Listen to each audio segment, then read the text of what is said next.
अस्सलाम वालेकुम। आज हम डिस्कस करेंगे about prokaryotic and eukaryotic cell के अंदर डिफरेंशिएशन क्या है। प्रोकैरियोटिक और यूकैरियोटिक सेल एक दूसरे से किस तरह से मुख्तलिफ होते हैं।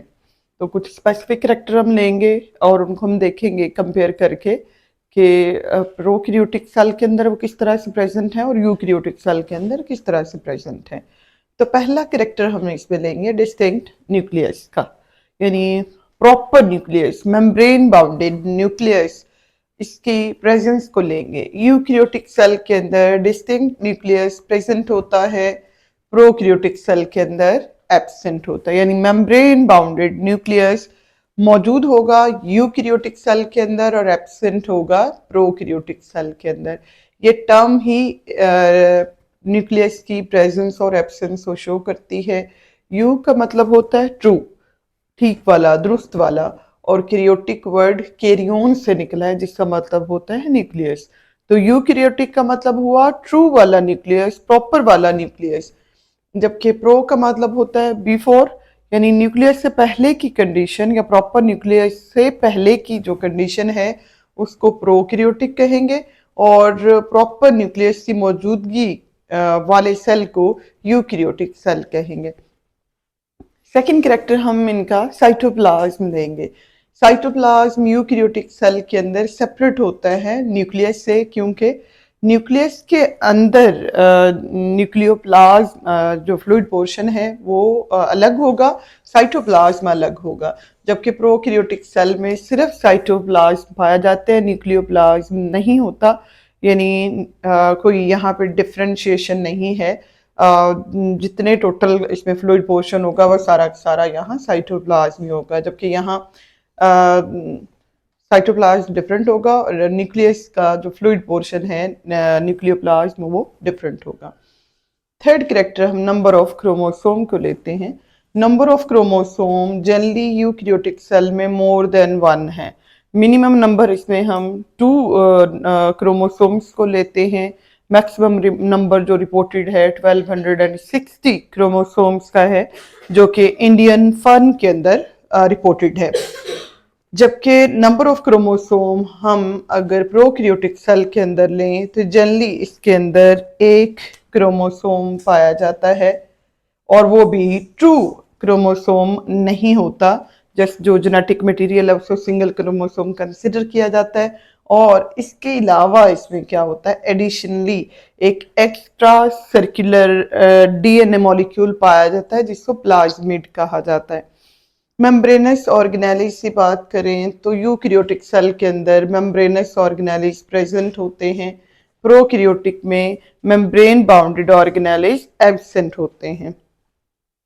नेक्स्ट कैरेक्टर हम माइटोकॉन्ड्रिया को लेंगे। माइटोकॉन्ड्रिया जो कि एक स्पेसिफिक ऑर्गेनेली है सेलुलर रेस्पिरेशन के लिए, एटीपी की प्रोडक्शन के लिए, और अपना ये रखता है डीएनए, सेल्फ रेप्लिकेटिंग होता है। तो माइटोकॉन्ड्रिया प्रेजेंट होता है यूकैरियोटिक सेल में, जबकि एब्सेंट होता है प्रोकैरियोटिक सेल में। अब इसकी जगह जो सेलुलर रेस्पिरेशन करने के लिए जो एंजाइम्स होते हैं बैक्टीरिया और आर्किया के अंदर, वो स्पेशल मेम्ब्रेन की इन्वेजिनेशन है, यानी बैक्टीरियल सेल अगर लें तो मेम्ब्रेन अंदर की तरफ इन्वेजिनेट होकर वेसिकल्स बना लेती है जिन्हें मेसोसोम्स कहा जाता है। तो मेसोसोम के अंदर इनके सेलुलर रेस्पिरेशन के एंजाइम्स पाए जाते हैं माइटोकॉन्ड्रिया, लेकिन इसमें एब्सेंट है। अगला कैरेक्टर हमारे पास क्लोरोप्लास्ट का आ जाता है। क्लोरोप्लास्ट पाया जाता है प्लांट्स में भी और एल्गी के सेल के अंदर भी, यानी यूकैरियोट्स में प्लांट्स और एल्गी के अंदर क्लोरोप्लास्ट प्रेजेंट है। फंजाई के अंदर, एनिमल्स के अंदर जनरली क्या है, क्लोरोप्लास्ट एब्सेंट होते हैं। जबकि प्रोकैरियोटिक सेल में क्लोरोप्लास्ट नहीं होते, हाँ क्लोरोफिल होता है, ग्रीन पिगमेंट इनके अंदर होता है, फोटोसिंथेटिक ये पिगमेंट है और लाइट को एब्जॉर्ब करता है, लेकिन ये क्लोरोफिल मेम्ब्रेन बाउंडेड ऑर्गेनेली के अंदर या क्लोरोप्लास्ट के अंदर नहीं है, बल्कि ये क्लोरोफिल डिस्पर्स होता है, बिखरा हुआ होता है, स्कैटर्ड फॉर्म में पड़ा होता है, कहाँ पे, साइटोप्लाज्म के अंदर। अगला कैरेक्टर हम एंडोप्लाज्मिक रेटिकुलम को लेंगे। एंडोप्लाज्मिक रेटिकुलम यूकैरियोटिक सेल में प्रेजेंट है और प्रोकैरियोटिक सेल के अंदर एब्सेंट होता है। गोल्जी अपरेटस की बात करें तो प्रेजेंट है यूकैरियोटिक सेल के अंदर, एब्सेंट है प्रोकैरियोटिक सेल के अंदर। सेल मेम्ब्रेन की बात करें तो प्रेजेंट तो दोनों के अंदर है, लेकिन सेल मेम्ब्रेन जो यूकैरियोटिक सेल मेम्ब्रेन है इसमें लिपिड बाइलेयर के साथ प्रोटीन्स होती हैं और साथ में स्टीरोल्स के मॉलिक्यूल, कोलेस्ट्रॉल के मॉलिक्यूल प्रेजेंट होते हैं, जबकि प्रोकैरियोटिक सेल में स्टीरोल एब्सेंट होते हैं। हाँ, लिपिड बाइलेयर भी होती है, प्रोटीन मॉलिक्यूल भी होते हैं, बट स्टीरोल जनरली एब्सेंट होते हैं।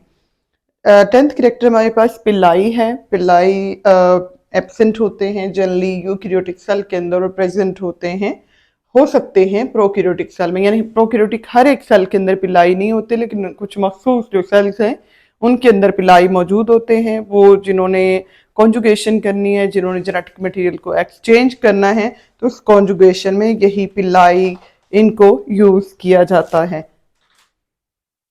अगला हमारे पास करेक्टरिस्टिक हम लेंगे लाइसोसोम्स और पैराऑक्सिसोम्स की प्रेजेंस को लेंगे। तो लाइसोसोम और पैराऑक्सिसोम मेम्ब्रेन बाउंडेड ऑर्गेनेलीज हैं। जनरली इनके अंदर क्या प्रेजेंट होते हैं, इनमें एंजाइम्स पाए जाते हैं। तो यूकैरियोटिक सेल के अंदर ये प्रेजेंट हैं, प्रोकैरियोटिक सेल के अंदर एब्सेंट होते हैं। अगला करेक्टर राइबोसोम्स का हम लेंगे। राइबोसोम्स दोनों तरह की सेल के अंदर, प्रोकैरियोटिक में भी है, यूकैरियोटिक में है, लेकिन डिफरेंस है। यूकैरियोटिक के सेल के अंदर लार्जर साइज के राइबोसोम पाए जाते हैं। जनरली इसको ATS लिखा जाता है, यानी इसकी सेडिमेंटेशन 80 स्वेडबर्ग यूनिट के ऊपर होती है। और इसमें जो लार्जर सब यूनिट होगा, लार्जर सब यूनिट ये 60S का होता है, और स्मॉलर सब यूनिट जो होगा वो 40S का होगा। और दोनों को मिलाकर इसकी सेडिमेंटेशन कहाँ पे होती है, ATS पे। जबकि प्रोकैरियोटिक जो सेल है इसका राइबोसोम स्मॉलर साइज का होता है, 70S का। इसमें लार्जर सब यूनिट 50S का होगा, 50 स्वेडबर्ग यूनिट रखेगा। जबकि स्मॉलर जो सब यूनिट होगा इसकी सेडिमेंटेशन कहाँ होती है, 30S पे होती है। जबकि ये 30 और 50S दोनों कंबाइंड फॉर्म में कहाँ सेडिमेंट होते हैं, 70S पे सेडिमेंट होते हैं। वैक्यूल ले लेते हैं हम। वैक्यूल प्रेजेंट होते हैं कहाँ पे, प्रोकैरियोटिक सेल के अंदर, जबकि एब्सेंट होते हैं यूकैरियोटिक सेल में प्रेजेंट है, प्रोकैरियोटिक सेल के अंदर ये एब्सेंट है। साइटोस्केलेटन सेल की वो फाइबर्स, वो माइक्रोट्यूब्यूल्स और माइक्रोफिलामेंट्स जो सेल की शेप को मेंटेन रखते हैं, मूवमेंट में हेल्प देते हैं, ये प्रेजेंट होते हैं कहाँ पे, यूकैरियोटिक सेल के अंदर। जबकि प्रेजेंट हो भी सकते हैं और एब्सेंट भी होते हैं प्रोकैरियोटिक सेल में, यानी हो भी सकते हैं और नहीं भी हो सकते, मे बी एब्सेंट और मे बी प्रेजेंट।